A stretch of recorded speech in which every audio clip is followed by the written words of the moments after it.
All right. Hey, hey, hey. It's another Thursday, and that means it is Chiropractic is Sexy time. And I'm Dr. Paula Ruffin. I'm Dr. Erica Peabody, and here we are back at it again. Wow, it's crazy, isn't it? It I know. I love it. Yeah, we're halfway through summer, and, we are just building and growing and just trying to bring the message of health, wellness, and chiropractic to you, the public. And so many people have these I don't want to say false ideas, but have ideas about chiropractic that may or may not be true, things they may have heard, ideas that they had. Specifically, I did a video last week talking about somebody who had a really bad pinched nerve, that kind when you wake up and you just can't move your head. You feel like there's a knife there. Mm-hmm. And I said, you need to get to the chiropractor. And he said, well, I'm going to go to get a massage because I need to get to the root cause. And I can't remember if I mentioned this on last week's show, but I think that's just what we're trying to help people to understand is how do you prioritize when you have situations like that? And how do you really get to the root cause? So, so I think, that is going to unfold right into our principle today.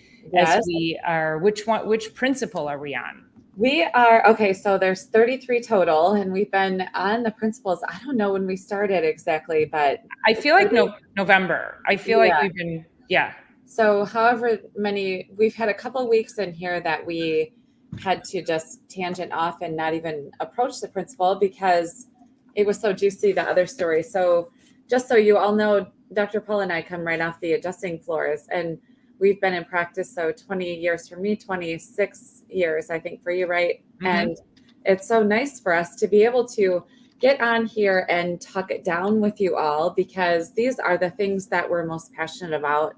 These 33 principles were, I think that was originally published around 27. Isn't that what we decided? Something like that. So, yeah. And in all of these years, this has never been recalled. They never killed anybody. Like all the things have never changed. And it's been really fun to just use the principle as the prompt. So this week is number 26.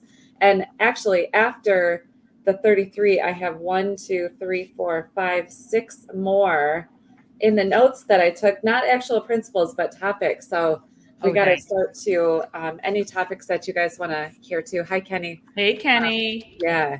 Any topics you guys want us to chit chat about, or you have a story about, we'd love to just riff with you as well. So 26 is comparison of universal and innate forces. So in order to carry on the universal cycle of life, universal forces are destructive and innate forces are constructive as regards structural matter. So let me read that again. In order to carry on universal cycle of life, universal forces are destructive and innate forces constructive as regards structural matter. I'm getting my hair done. Universal forces are destructive and innate forces are constructive. This one I've always battled with, because I'm like, is every universal force destructive? Well, like, I guess if you think gravity is a universal force, and that's destructive. It is. So maybe that's where that's coming from. Like, what could all the universal forces be besides gravity? Yeah, great question. Yeah. Any thoughts on that? Let's see. Well, universal forces, would that be environmental? I don't know. I'm trying to think. Like, let me Google that real quick. I know. I'm curious what the universal forces are and why always destructive. I mean, I just think about disorganization. Isn't that?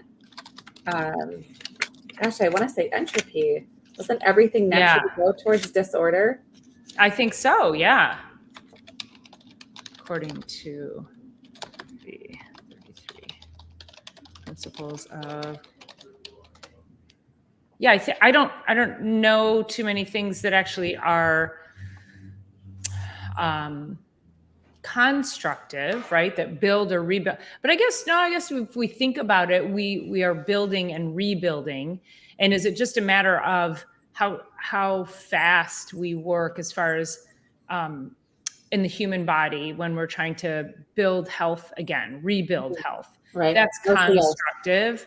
Or And heal we're in still general. working against food, environment, lifestyle, gravity, things like that, maybe. Yeah. I mean, innate intelligence is always trying to get us to the next day, as we've talked about over and over and over. It's like, what do we have to work to? But I don't know. It's universal forces. So would that be, the things that we put in our body? But I wouldn't necessarily call it that. Definitely. Which number are we on? Side 26. 26. Let me see, because this says, all matter is affected by the universal cycle of life, universal intelligence, releasing destructive forces, innate intelligence, you just read that, encircling all structures and contained within them is energy. This energy can be expressed at a great distance from its source. It can travel at varying rates depending on the properties of the matter to which it is directed, and it is during this conduction of energy that interference can occur. Whew, this one's chewy. It is really chewy. And I actually have Principle 26 revised here. Function refers to, what's that function? Thanks, Kenny. Yeah, this one's chewy. You know, what we might want to do is, and I know we review the principles, but we might want to do a check-in and go, how's your brain today? Can you handle today's principle? I know. I'm like, whew, we might have to revisit this one. We might have to go study and come back to this one. No, but it's interesting because ultimately we are just making sure that the innate is working as best as possible. And one of the things you had said is that one of our goals always is to talk health. And my whole thing, as soon as you said that, I was like, so for the people in the back that only think chiropractic is for neck pain, headaches, and low back pain and those kinds of things, like, my question that I want to put out there is, how is chiropractic related to health?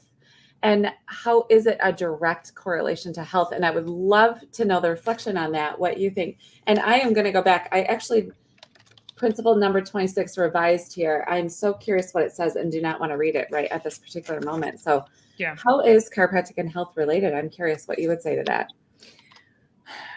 Well, I mean, that goes back to everything we've talked about with chiropractic actually expands the body's self-healing capacity by improving communication.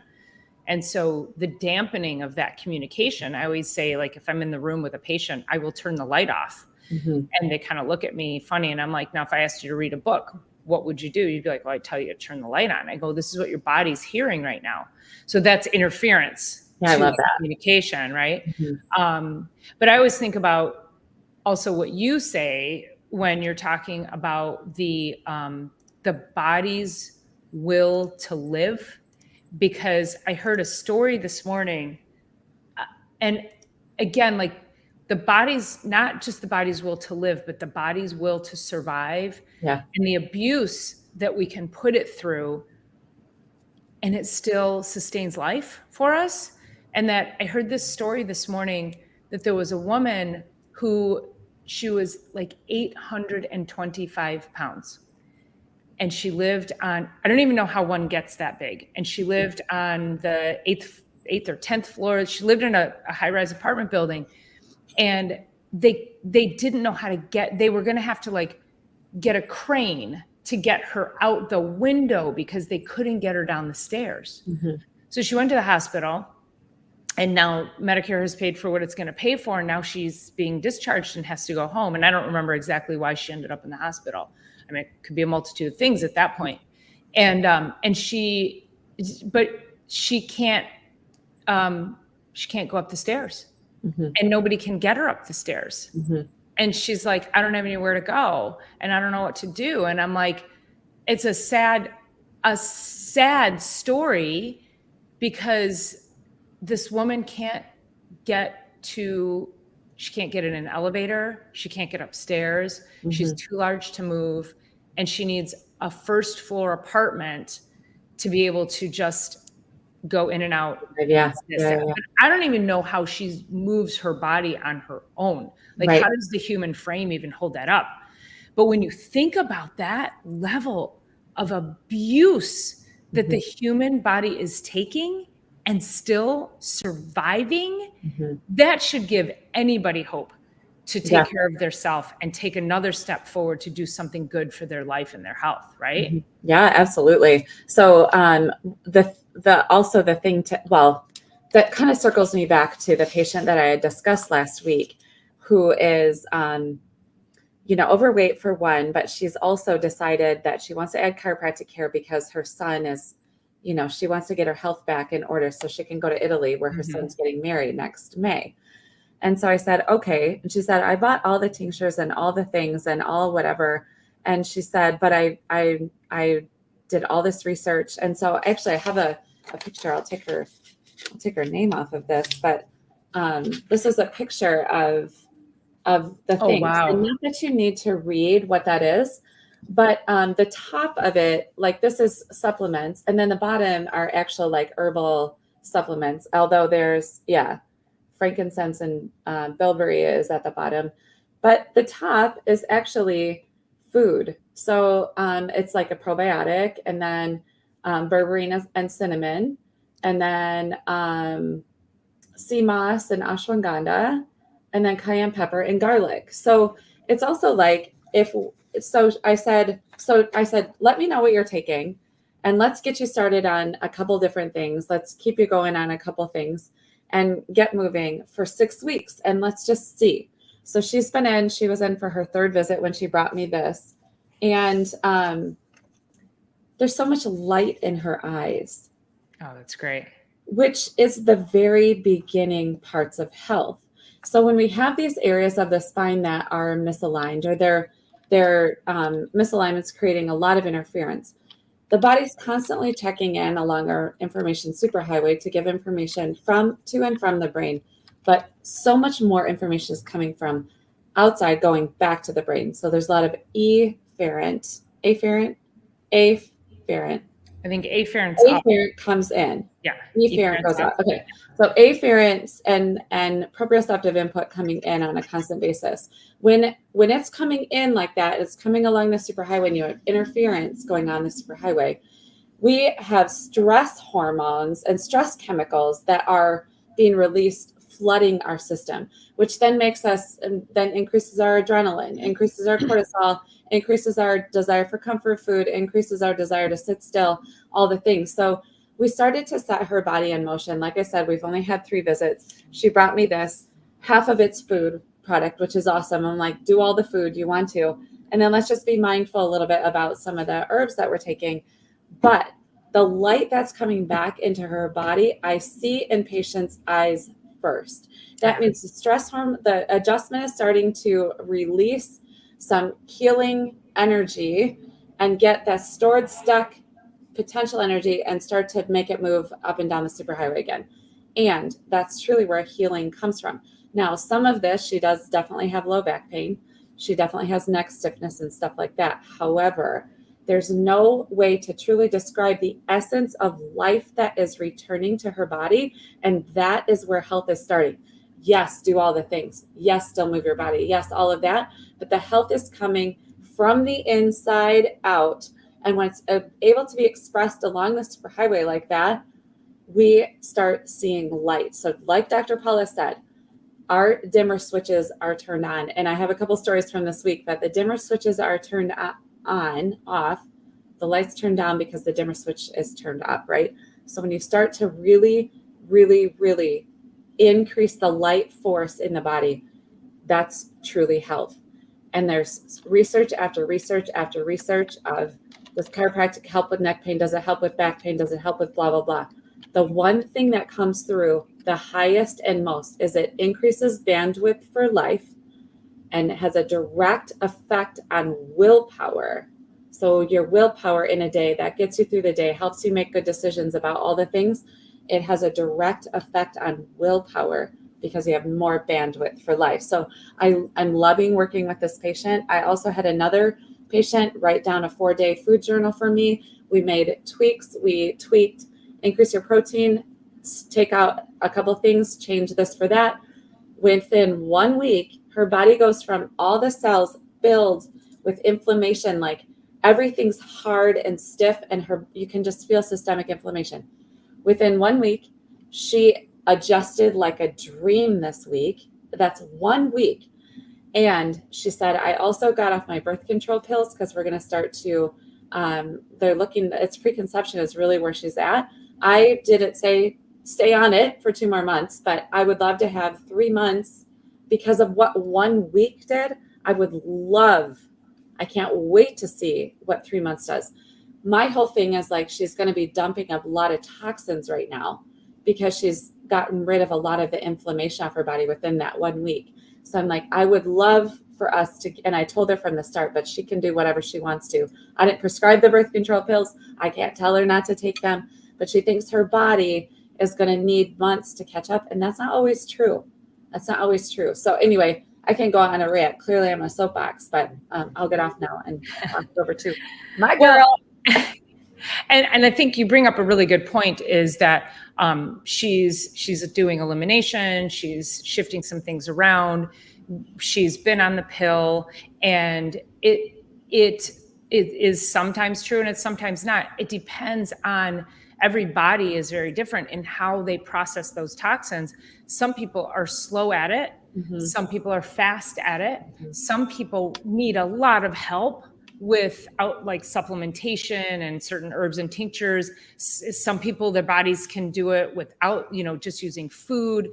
And this is why working with someone like me or Dr. Erica to be able to help you through that, to help you understand, yeah, you're going to need X, Y, and Z, or, oh no, you might just need this. Mm-hmm. And we can help you understand when it's working and then why it's working. Well, and I think this also goes, what's that? One of the things that particular patient that just did the 1 week of just changing this for that, she would do long steady state cardio, like 45 minutes. And then she would have a whole banana and she would have another like protein shake drink or something. I'm like, you can have so many more berries, like take the banana out of there because it starts the morning in high glucose levels. Mm-hmm. And then you just follow this like roller coaster all throughout the day.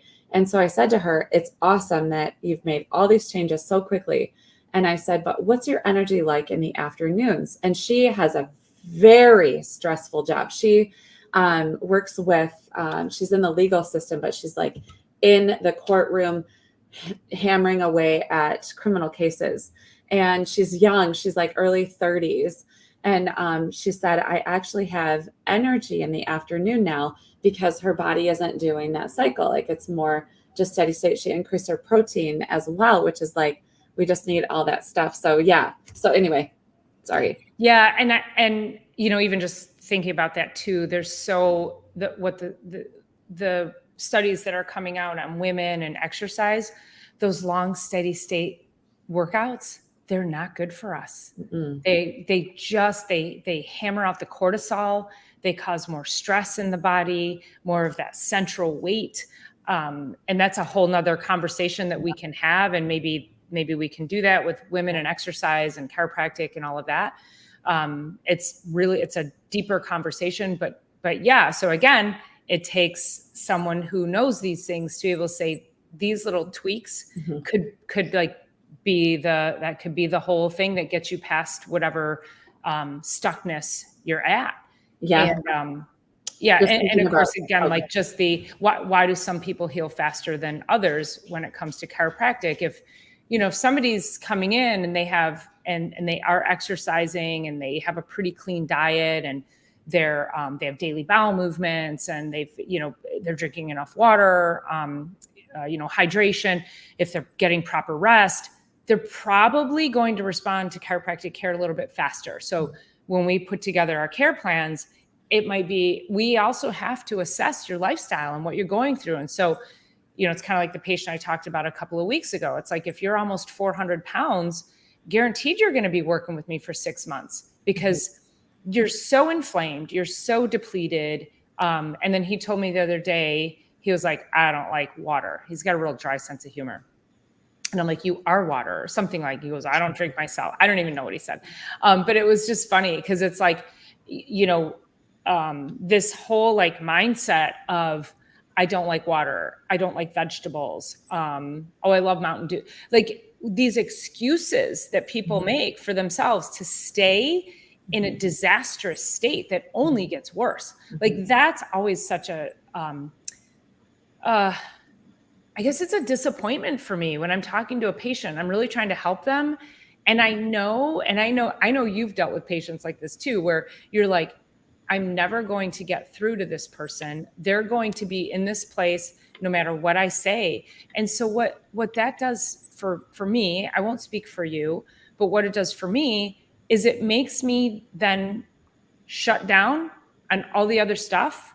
You're here. I'm going to adjust you. I will tell you when what you're doing isn't working. I will still call you out on your shit, but I'm no longer here to just like, and then when you're like, it's not working. I'm like, yeah, you're right. It's not working because I've been trying to tell you. And then, and you have those circular, I've had patients that would come in for years and we have these circular conversations and they are unwilling to even make the slightest change. So, but I have another patient that came in this morning and she had a real bad headache and she sat down and I said, I haven't seen her in about a month. And she said, I said, well, when did the headache start? And she goes, oh, it's only been like 3 days. And I go, only 3 days? And she kind of laughed. She goes, is that bad? I go, yes. I go, 1 hour is bad. I go, why are you, I go, 3 days? Oh, you should have called me on Monday. So she was like, oh, and then she kind of chuckled. And then I said, let's talk about headaches. And I said, it's muggy, the heat. I said, there could be increased mold. She has autoimmune issues. She has alopecia. I said, you absolutely have leaky gut. You may have eaten something that didn't agree with you. And I said, I said, hydration. I go, let's talk hydration. I said, what's your water intake like? And she goes, oh, I drink plenty of water. There's no problem there. And I go, okay. I go, let's define it. I go, let's do some math. How much water do you drink? And she goes, oh gosh, I drink 2 bottles in the morning. And then I drink like 1 at lunch. And then I think I drink like 1 after I work out. And I go, okay. I go, how big's that bottle? Are we talking a bottle? She's like, she's like an 8, 12 ounce. And I go, okay, go do the math. And it should be half of your body weight in ounces. She's like, oh, I'm not drinking nearly that much. I go, okay. I go, everybody thinks they're drinking enough water until they actually do the math to determine that they are so dehydrated that can be a game changer for us too. When we adjust you and you are dehydrated, again, it's kind of like, driving 100 miles an hour on a gravel road. You're going to skid. Like the message is not going to be smooth and transparent. So, yeah. Well, the other part too, I had this patient reach out one time over email, and I might have mentioned this before, but they're like, oh my gosh, doc, I got 76 ounces of water today. And my response to that was, great, start again tomorrow. Because we're cumulative, right? So great, you got enough water today, but did you get enough water for the last 2 weeks? Did you get enough water for the last 2 years? Like, where are you inside of it? And we're not perfect, but it's also like, we just have that awareness there that our brains are going to tick better, our bodies are going to tick better, our joints are going to feel better, everything. And it's a really, really simple thing. The other additional to that is, are you getting oxygen? Like by default, we're running around holding our breaths for, well, let's just be honest. There is a lot of stress out in our world, and it doesn't do us any good to also stress our body and not breathe. So the stress in our world is going to be there. Do the best you can to work with what you have in your own hands. And when, breathe. Well, take a deep breath. Get that anchored into your life. Yeah, and I see that too, where I always have people breathe. When I put my hands on them, I'll say, take a deep breath, and they'll go, and I'm like, what is that? I'm like, you barely got oxygen past your throat. Breathe, like breathe through your nose. You can get it deeper, and so it's interesting how. And I'm sure you're the same way. We teach people how to breathe. We think it's just like, to us, it's second nature to take those deep breaths and to nourish ourselves. And I don't even know that I think about, like, if I'm having a stressful moment and I just need to stop and slow down, and I'll just be like that's a subconscious response to me because I practice it so often Right. that it just happens. But so many people have to learn how to breathe.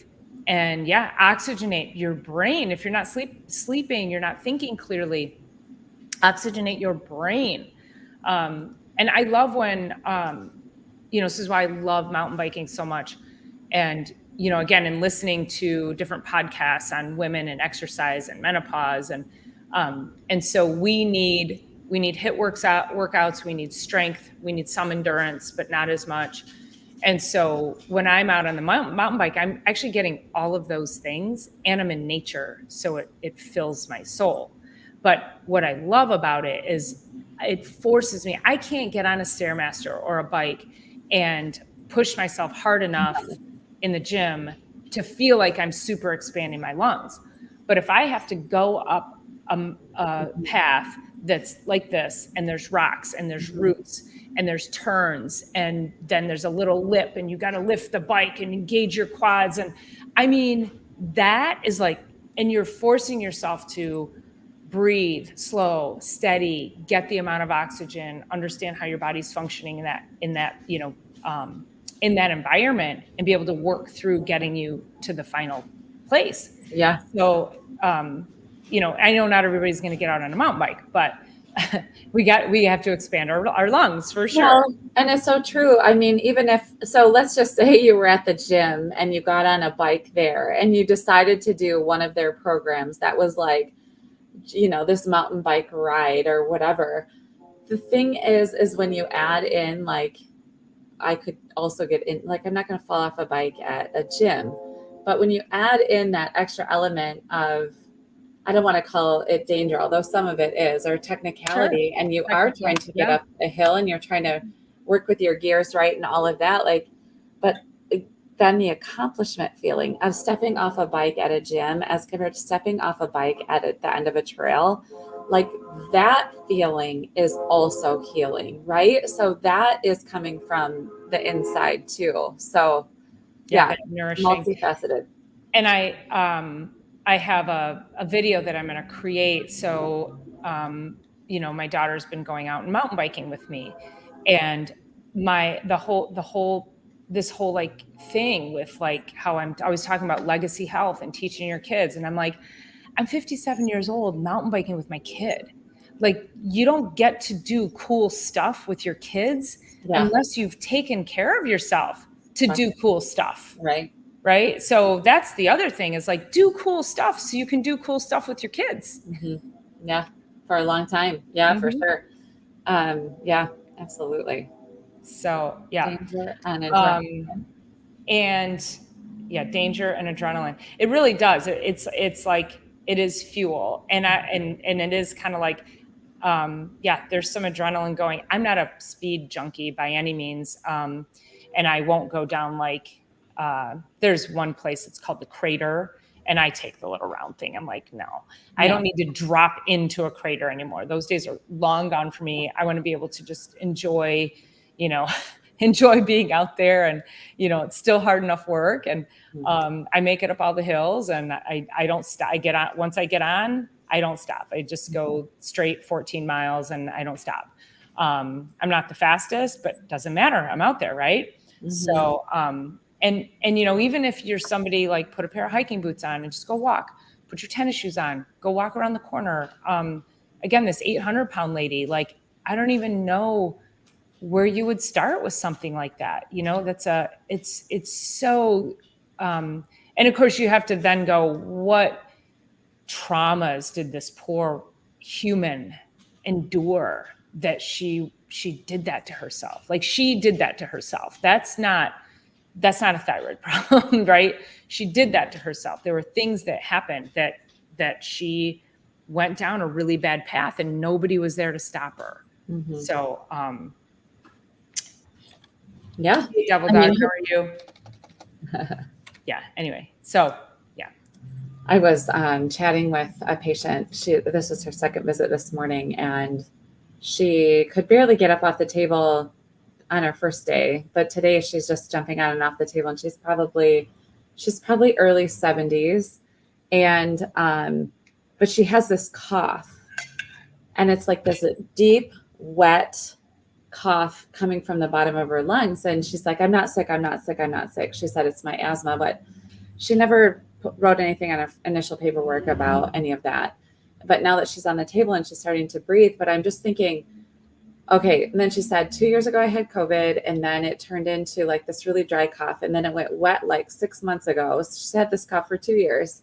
But now it's getting to the point where they want to now put her on steroids, and they want to do a CT scan and all that. And it's like, what if you just went out and used your lungs?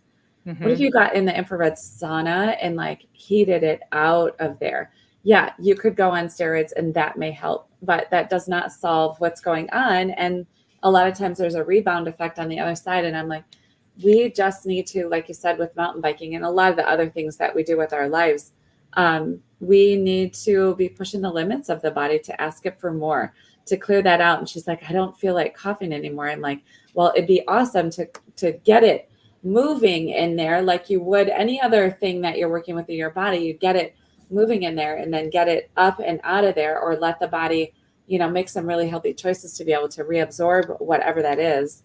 But yeah, so that's her MD solution. She's like, I wish there was something else, and I'm giving her other options. And it's okay if it's landing on ears that aren't ready to hear those things yet. But I got to tell you what I would be doing, because a steroid injection or something at this point, at this age, is like, it's just kind of like not the beginning of the end, but it can really start to compromise the body. And then you end up, instead of being able to walk into your grandchildren's sporting events, you're having a different kind of experience. You're able, you're not able to even go in, you're watching them from home. Or grandchildren's wedding, like you said, are you on the dance floor? Or are you in a wheelchair? Like, what are your choices? And with that 800-pound person, like, it was one choice after the next choice after the next choice, which is the number one reason why we're here weekly, is because hopefully you're here listening, and you're just saying, all right, we're just a little bit in your ear. My patients are always like, you are constantly sitting on your shoulder telling me this is good, this is not good. I'm like, good. Let that be a reminder of just make your choices so that their health and life and living, and not the opposite direction. Every choice, we're living more, we're dying more. It's one or the other every single time. So yeah, I had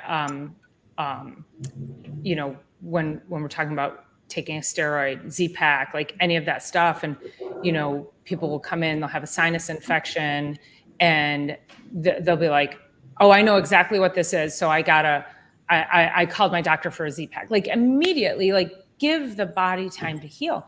And going back to what we talked about earlier, as far as like, some bodies will heal from that, some bodies won't. Some people may have had asthma as a kid, and they were constantly on nebulizers. With people don't even know what's in there. They don't actually know that those nebulizers are steroids.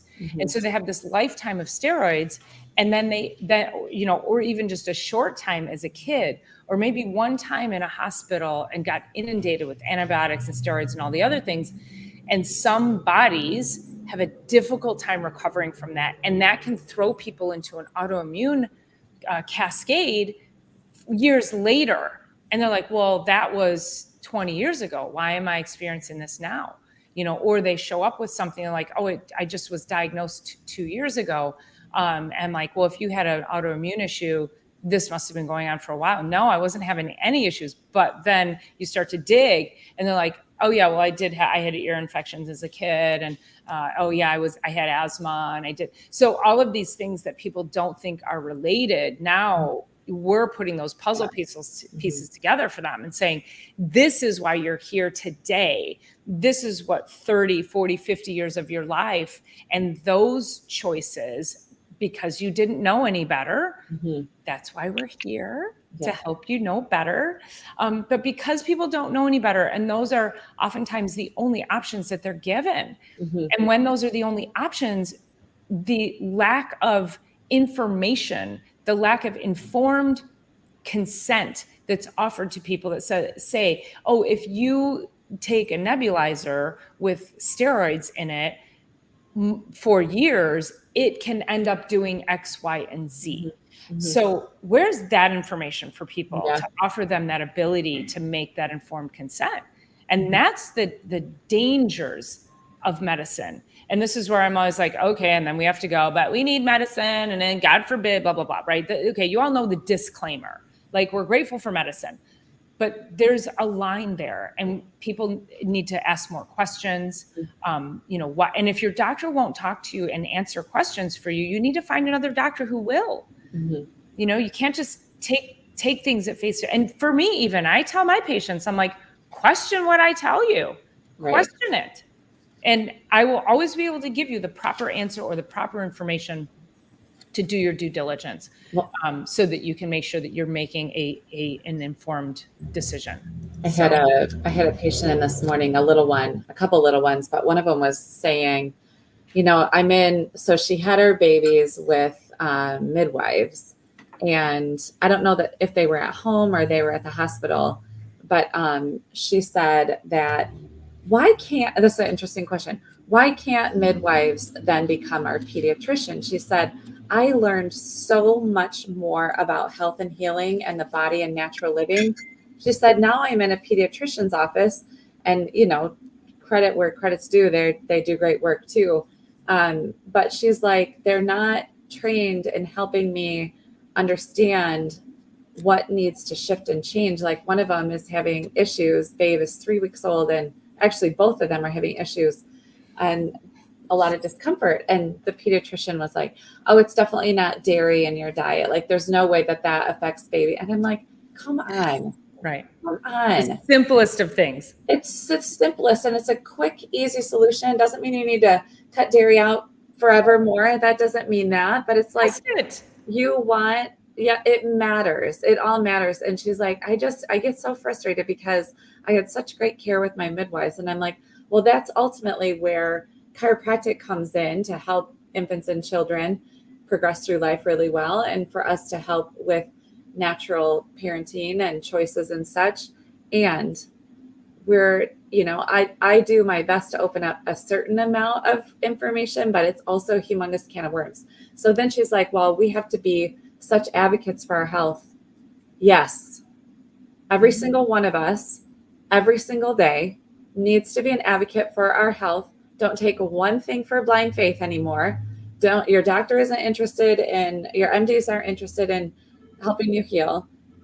And so we just, yes, 100% need to be advocates for our health every single day. But if you can't, then ask someone to help you. Ask someone to decipher it. Yeah. Right? Ask us. I have to go do all this research myself. Yep. Yeah. Yes. That's why we are here. It's important to do the work. Yeah. In my Sunday live show, I'll tell this story real quick, and then we can sign off. But in my Sunday live show, I was talking about how long is it going to take? And I know we've had that conversation. How long does healing take? And I said something like, nobody asks me how long is it going to take for you to stay healthy and live a healthy life? And I said, how long does it take? My whole life. Right. And P Squared was in the chat. She goes, oh my God, you just sounded like Dr. Erica. Yeah, my whole life. My whole life, yes. Right? Every day, yes. It is a lifetime. It is. Every day, all day, really, whole life. Stop putting a timeline on when you are going to be healthy, because I'm healthy, but I'm continuing to be healthy. I'm not stopping. So yes, it is for life. So no, that's great. Anything else you want to share before we sign off? I think that's it. It's I'll go back to the principle just to see, and I'm going to review this principle I think we had to maybe tag that at the end. Maybe we have to find someone else in chiropractic, super strong in chiropractic philosophy, to come on and help us with that. Yeah. So in order to carry on the universal cycle of life, universal forces are destructive, innate forces constructive as regards structural matter. Entropy comes right to mind, where everything goes naturally to disorder, not to order, and innate continues to try and create homeostasis and order. So yeah, magnetic fields. I mean, there's so much. Yeah. I think we need to find somebody strong in philosophy and bring them on for that principle alone. 26. I'll put a star. That'll be a good one, you guys. You'll have to, And then, okay, 27, the normality of innate intelligence. Innate intelligence is always normal, and its function is always normal. Oh, interesting. I know. I'm going to review that one too. Yeah. I'm curious because I have all these revised and I never even looked. We will have to do the revised version as we go through 33 again. I know, right? Yeah. So anyway, great to see you guys. Thanks for being Thanks here. So much for being in the chat, and appreciate you being here. Remember to continue to share this out, and we will see you next week on Chiropractic is Sexy. Talk to you soon. Bye. Peace. Love you.